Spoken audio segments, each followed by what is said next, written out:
Did an emperor really bury 700,000 workers alive to guard his secrets?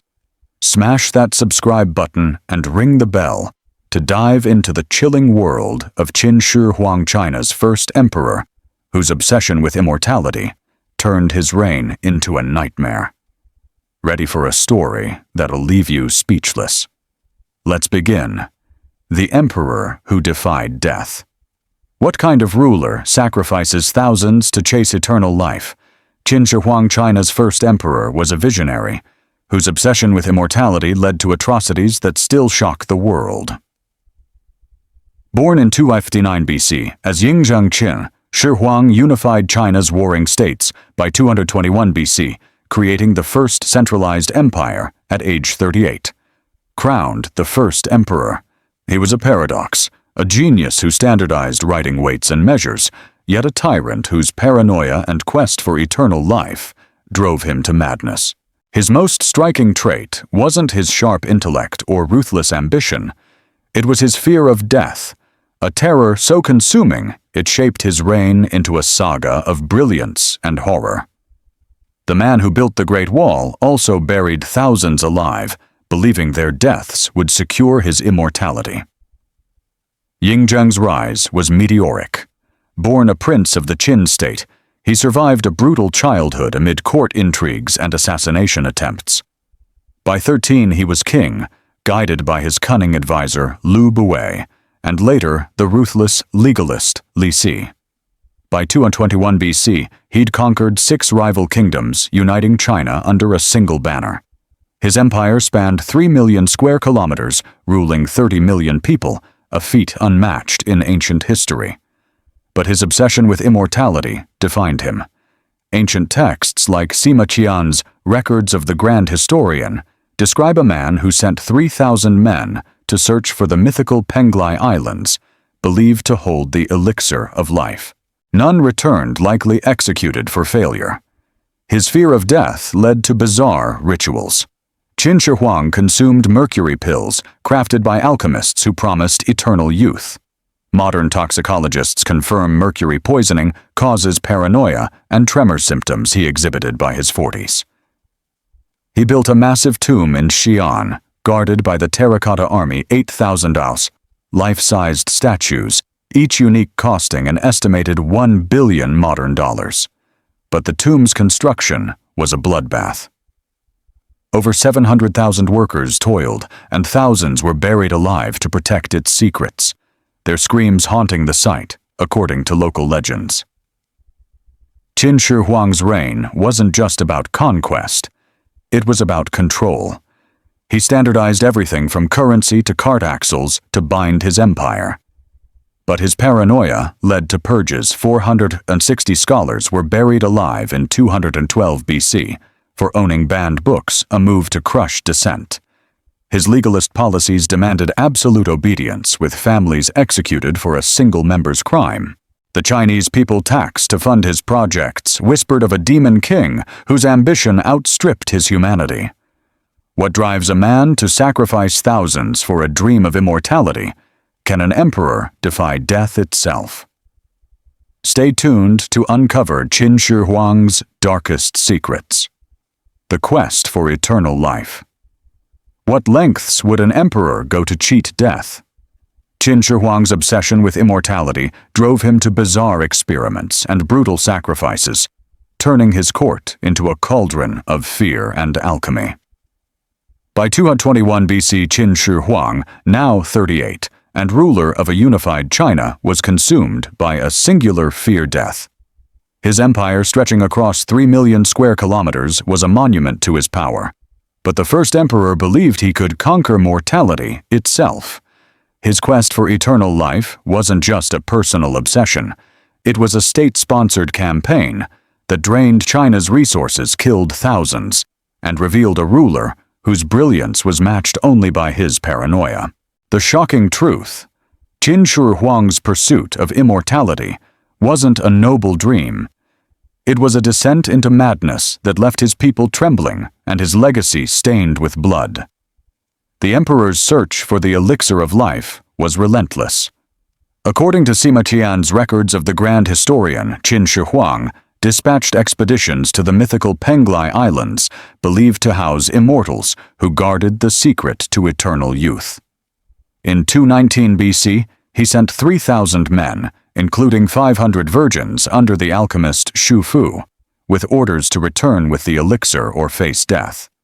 The fleet vanished. Some say Xu Fu fled to Japan, fearing the emperor's wrath. Modern archaeologists suggest the expedition cost 50 million bronze coins, enough to feed 100,000 families for a year. Yet Qin Shi Huang sent more, undeterred by failure. His court became a laboratory of the bizarre. Alchemists promising immortality fed him mercury-based pills, claiming they'd make him as eternal as the heavens. But modern toxicologists note that mercury poisoning causes neurological damage, explaining Qin Shi Huang's reported tremors, mood swings, and paranoia by his 40s. One alchemist, Ho Sheng, was executed in 213 BC after his potions failed, his body displayed in Xianyang's market as a warning. Over 200 alchemists faced similar fates, their families buried alive to silence their complaints. The emperor's obsession wasn't cheap. Court records estimate he spent 30 million coins on alchemical experiments, bankrupting local treasuries. Qin Shi Huang's fear of death extended to his daily life. He banned the word death from his court, punishing servants with flogging for uttering it. He traveled in secret using decoy carriages to foil assassins and slept in a different palace each night, with 70 residences linked by hidden tunnels in Xianyang. Guards who revealed his location were boiled alive, a punishment that claimed at least 50 lives per Sima Qian. His paranoia alienated his inner circle, including his chief advisor, Li Si, who privately called the emperor a man haunted by shadows. The human cost was staggering. To protect his tomb's secrets, Qin Shi Huang ordered thousands of workers buried alive upon its completion. Excavations in Xi'an reveal mass graves with over 10,000 skeletons, many showing signs of violent death, crushed skulls, broken limbs. These weren't just laborers, but entire families sacrificed to guard the emperor in the afterlife. The Terracotta Army, 8,000 strong, was a testament to his ego, but the blood behind it shocked even his allies. Peasants taxed to fund these projects whispered of a ghost emperor who killed the living to join the dead. The emotional toll on China was profound. Qin Shi Huang's sons, including Fusu, his heir, grew distant, fearing his rages. His concubines, numbering over 100, lived in terror, knowing failure to please meant death. The Chinese people, crushed by taxes 30% of their harvest, began to resent the emperor who promised unity but delivered suffering. Temples saw offerings to appease the gods, who many believed cursed Qin Shi Huang for defying nature. What happens when an emperor's quest for immortality breeds rebellion? Can Qin Shi Huang outrun his own mortality? Stay tuned for the next chapter of his chilling reign. The Great Wall of Fear. What kind of emperor builds a wall with the bones of his people? Qin Shi Huang's Great Wall was a monument to his power, but its cost in blood and suffering turned his subjects into enemies. By 221 BC, Qin Shi Huang had unified China, but his vision of an eternal empire demanded more than conquest. It required an unbreakable defense. The Great Wall, his most iconic achievement, was born from his paranoia and ambition, a colossal barrier to protect his realm from northern invaders. Stretching over 5,000 kilometers, it was a marvel of engineering, but its construction was a nightmare of forced labor, starvation, and death. The shocking truth: Qin Shi Huang's Great Wall wasn't just a shield. It was a symbol of his tyranny, built on the corpses of those he swore to protect. The Great Wall project began in 221 BC, consolidating earlier state walls into a unified structure. Qin Shi Huang ordered 300,000 workers, soldiers, peasants, and prisoners, to toil under brutal conditions. Sima Qian's records of the Grand Historian describes workers hauling stones in 20-degree-Celsius winters, many collapsing from exhaustion or freezing to death.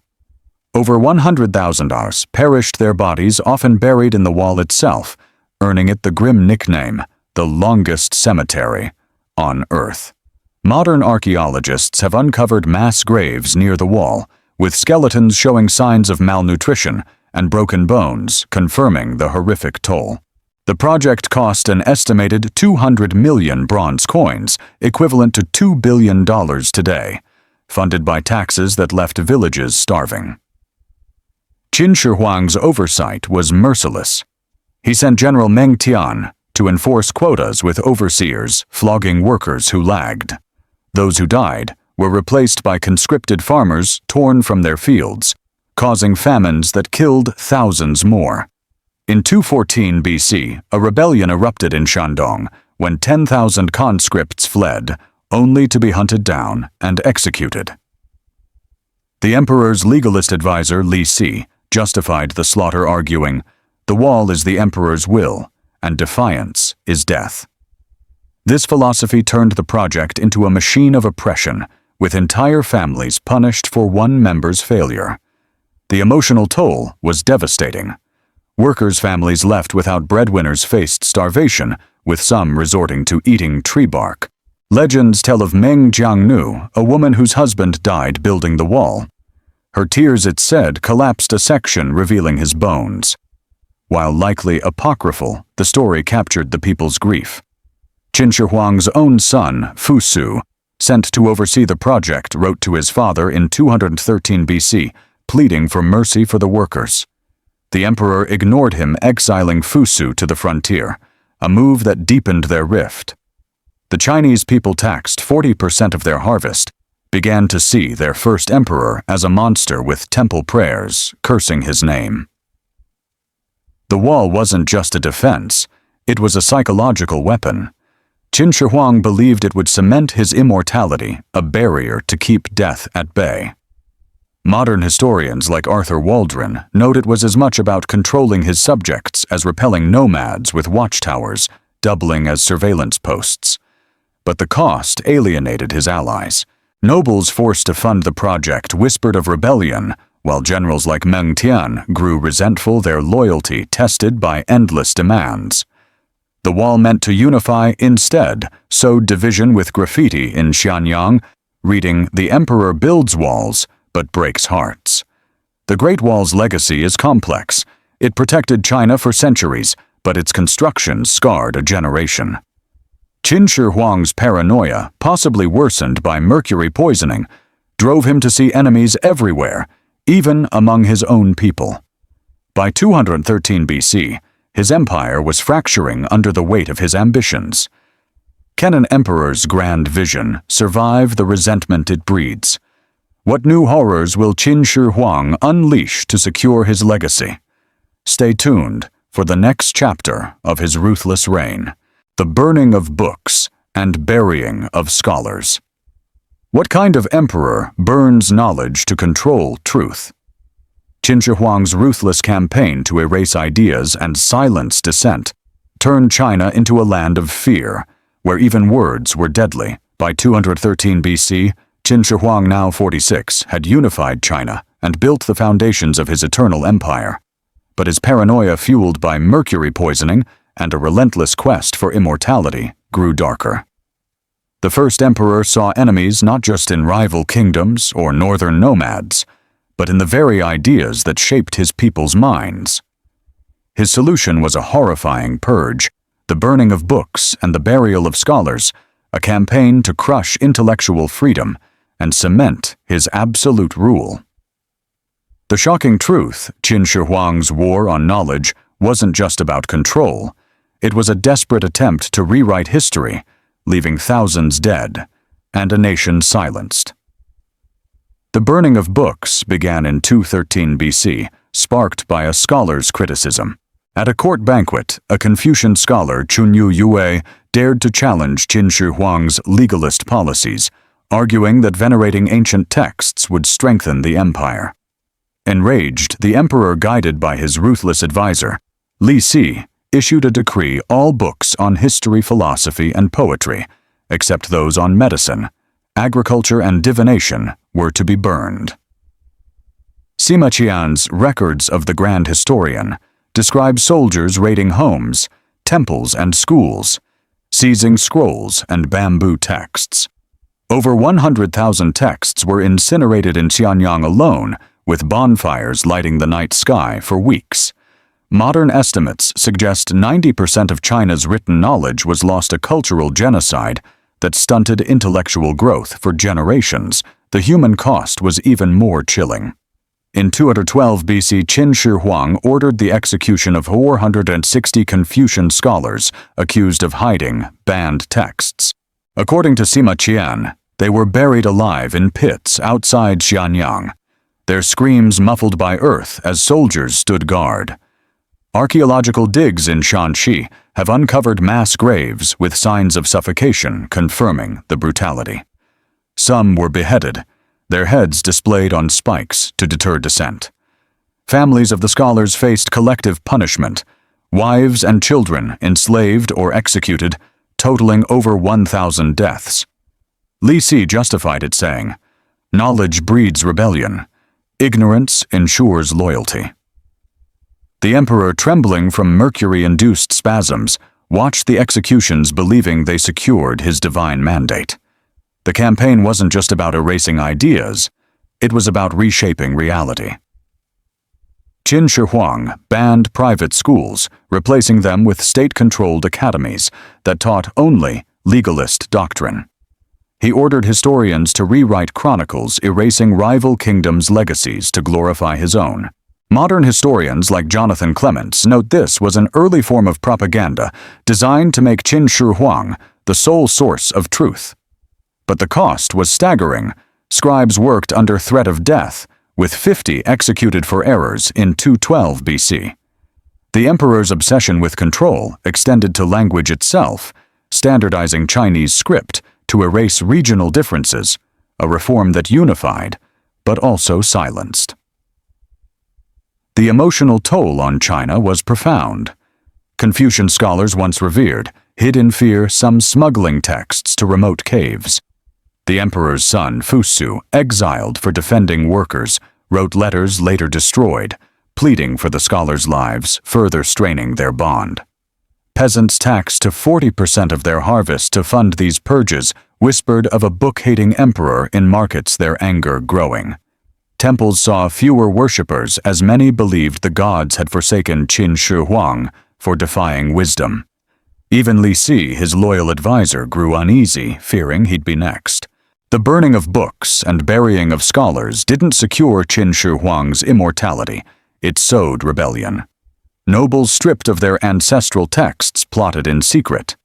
The people robbed of their history began to see their emperor as a tyrant, not a god.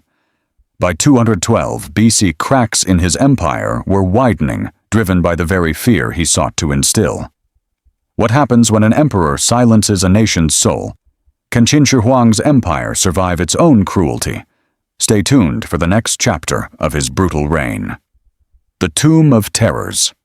What kind of emperor builds a tomb guarded by rivers of poison? Qin Shi Huang's obsession with the afterlife created a necropolis of unimaginable scale, where thousands paid the ultimate price to serve him in eternity. By 212 BC, Qin Shi Huang, now 47, was a shadow of the conqueror who unified China.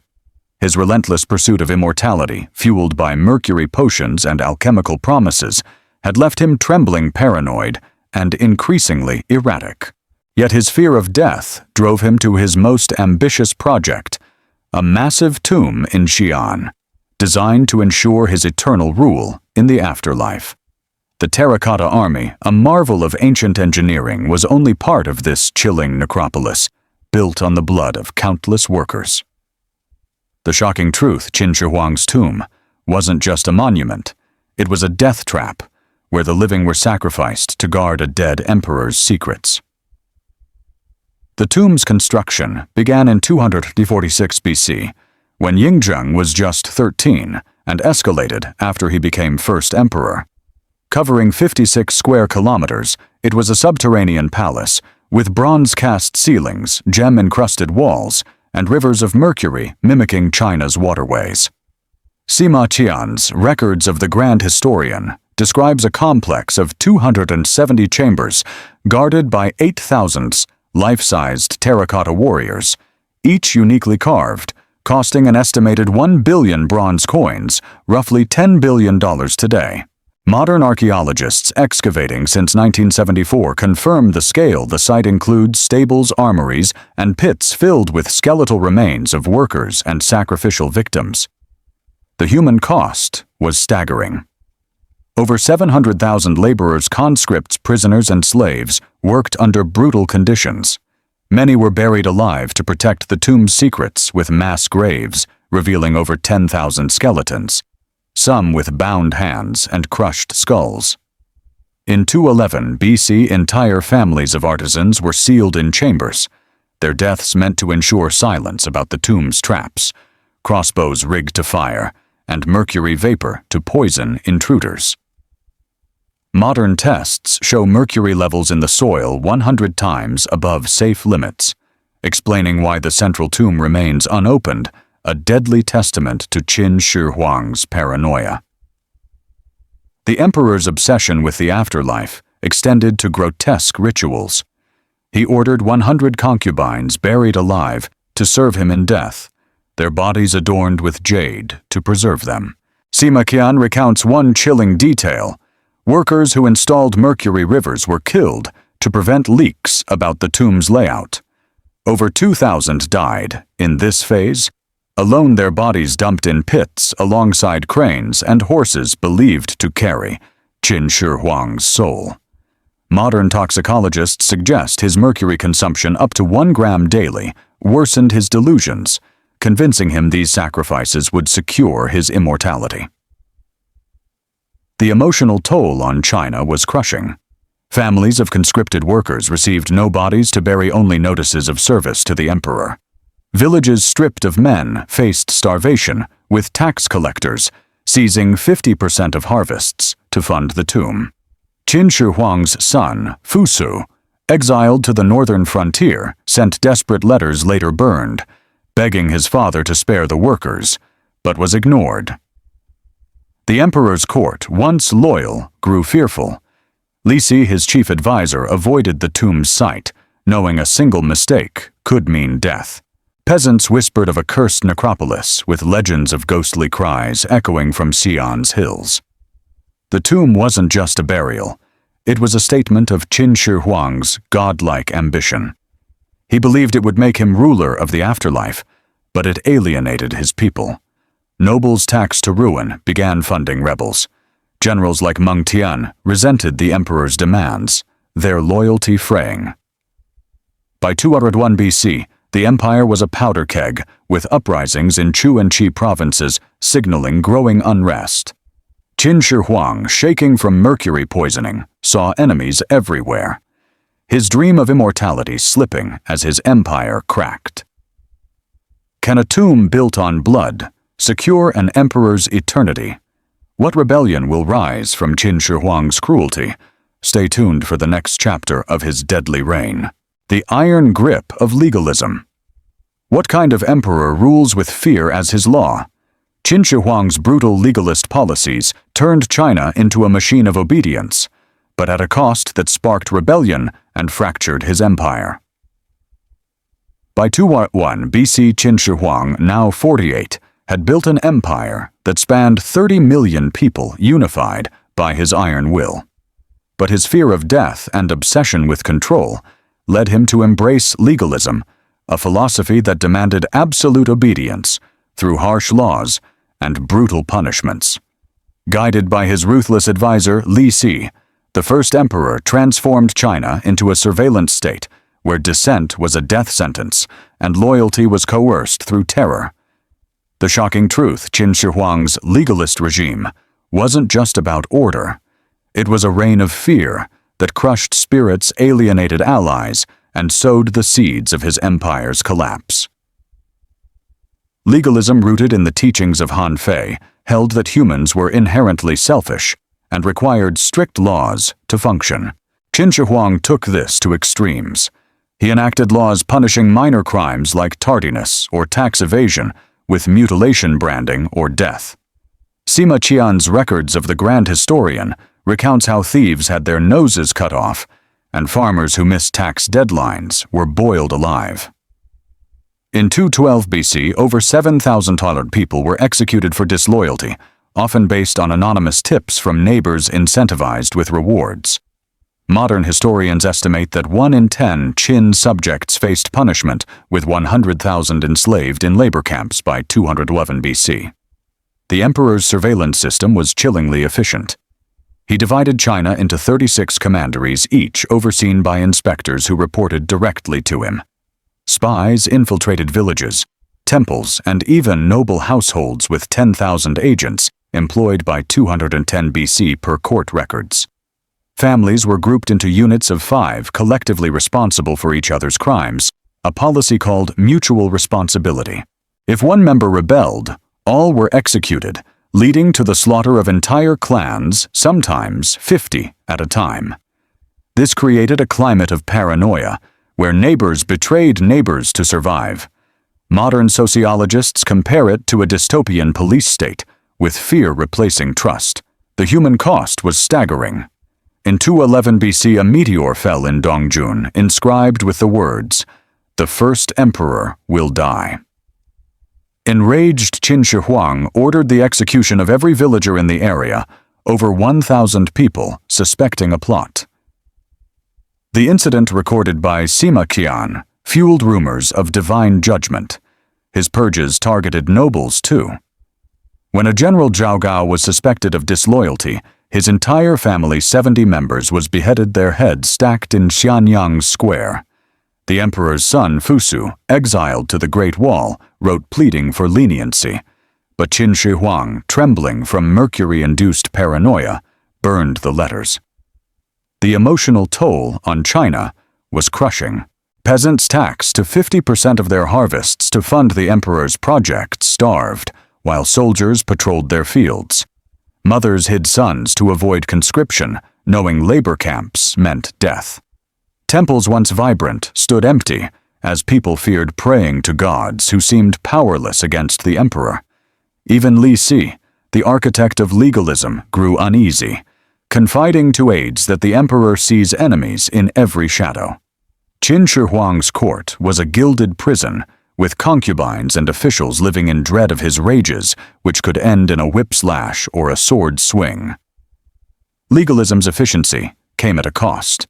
The empire's bureaucracy, while streamlined, was overstretched with 1 million soldiers and officials unable to quell growing unrest. By 201 BC, rebellions erupted in Chu and Qi, led by nobles and peasants fed up with taxes and executions. Graffiti in Xianyang read, "The emperor's laws kill the soul of China." Qin Shi Huang, convinced his immortality was near, ignored the signs, doubling down on punishments. His generals like Meng Tian began to waver, their loyalty eroded by endless demands. Can an emperor's iron laws hold an empire together, or will they tear it apart? What final act will seal Qin Shi Huang's fate? Stay tuned for the next chapter of his tyrannical reign. The Crumbling Empire. How long can a tyrant hold an empire built on fear? 210 BC. Qin Shi Huang's brutal policies and obsession with immortality had pushed China to the edge, igniting rebellions that threatened to topple his dynasty. By 210 BC, Qin Shi Huang, now 49, was a trembling shadow of the conqueror who unified China. His mercury-laden quest for eternal life had ravaged his body, leaving him gaunt, paranoid, and prone to fits of rage. His empire, once a marvel of centralized power, was fracturing under the weight of his tyranny. Endless taxes, mass executions, and a suffocating legalist system had turned allies into enemies. The first emperor's dream of an eternal dynasty was unraveling, and the rebellions that erupted across China were a chilling testament to his failure.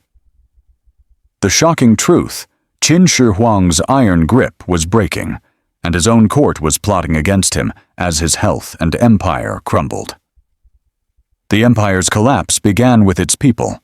taxes reaching 60% of harvests to fund the Great Wall tomb, and alchemical experiments left millions starving. In 211 BC, a famine in Shandong killed 100,000, with survivors eating roots and leather. Peasants driven to desperation joined uprisings led by former nobles of the defeated Chu and Qi states. Sima Qian's Records of the Grand Historian describes a rebellion in Xi'an, where Chen Sheng, a conscripted farmer, rallied 10,000 men, shouting, "The emperor's immortality is a lie." The revolt spread with 50,000 rebels seizing towns by early 210 BC. Qin Shi Huang's response was merciless. He ordered General Meng Tian to execute 20,000 rebels, their bodies left to rot as warnings. The emperor's paranoia, worsened by mercury poisoning, turned his court into a nest of intrigue. He trusted no one, not even Li Si, his loyal advisor who was forced to kneel during audiences to prove loyalty. In 210 BC, Qin Shi Huang accused 30 officials of treason after a palace servant spilled wine, executing them and their families, over 200 people. His son Fusu, still exiled at the Great Wall, sent a final letter begging for reform, warning the people's anger will burn the empire. The emperor burned the letter and ordered Fusu's silence, deepening their rift.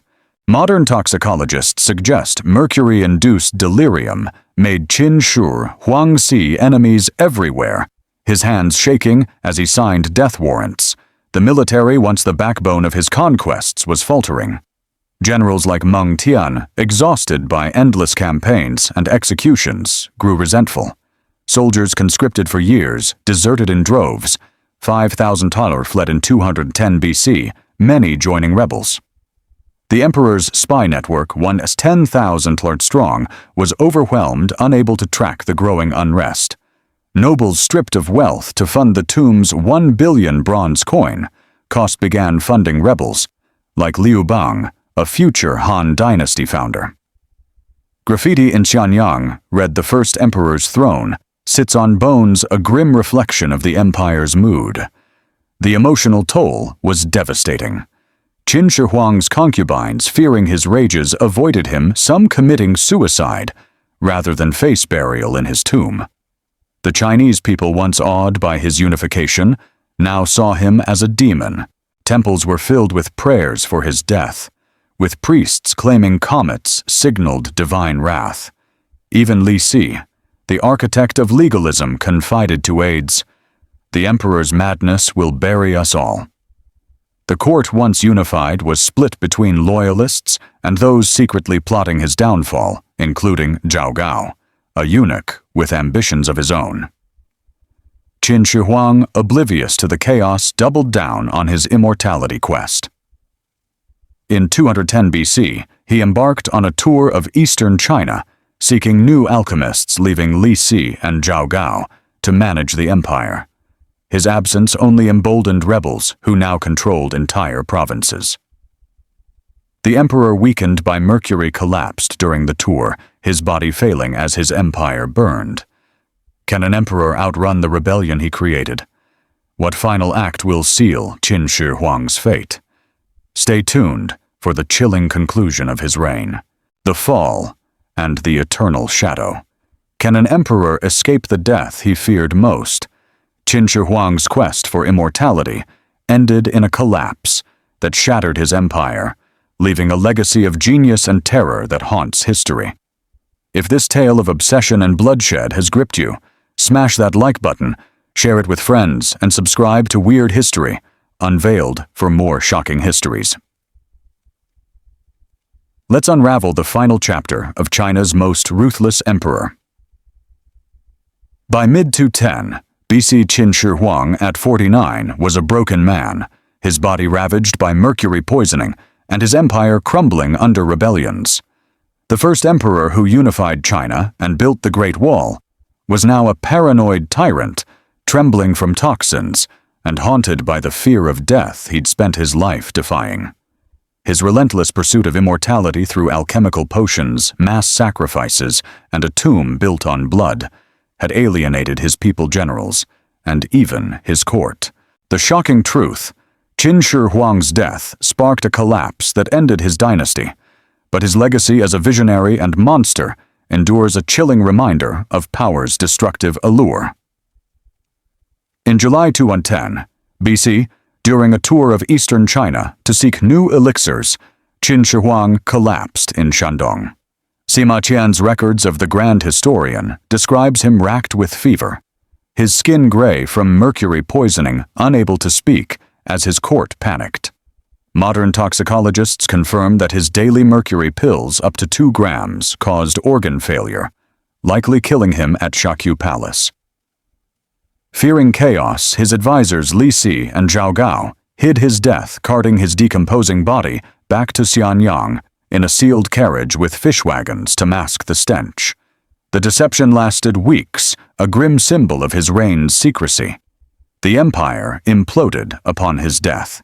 Qin Shi Huang's heir, Fusu, was tricked by Zhao Gao into committing suicide with a forged decree, clearing the way for the weak Hu Hai, the second emperor. Rebels led by Liu Bang and Xiang Yu seized provinces with 100,000 fighters, toppling the Qin dynasty by 206 BC. The tomb meant to ensure Qin Shi Huang's eternal rule was looted, though the Terracotta Army survived. Over 700,000 workers' deaths and 100 concubines buried alive became symbols of his cruelty, with mass graves in Xi'an, revealing the toll. The dynasty's collapse cost 1 million lives in civil war per modern estimates. The emotional toll was profound. The Chinese people, taxed into starvation, cheered the dynasty's fall, but mourned their losses. Villages emptied, families shattered. Fusu's death, a loyal son betrayed, broke hearts with legends, claiming his ghost haunted the Great Wall. Li Si, once Qin Shi Huang's right hand, was executed by Zhao Gao in 208 BC, his loyalty unrewarded. The concubines buried alive became tragic figures in folklore, their spirits said to wail in Xi'an. Temples overflowed with offerings to appease the gods who many believed had cursed the emperor for his hubris. Qin Shi Huang's legacy is a paradox. His unification of China, standardization of script, and Great Wall laid the foundation for a nation that endures today. The Terracotta Army, discovered in 1974, is a UNESCO marvel, drawing millions to Xi'an. Yet his burning of books erased centuries of knowledge, and his legalist tyranny scarred a generation. Modern historians like Jonathan Clements call him a genius tyrant whose vision came at a horrific cost.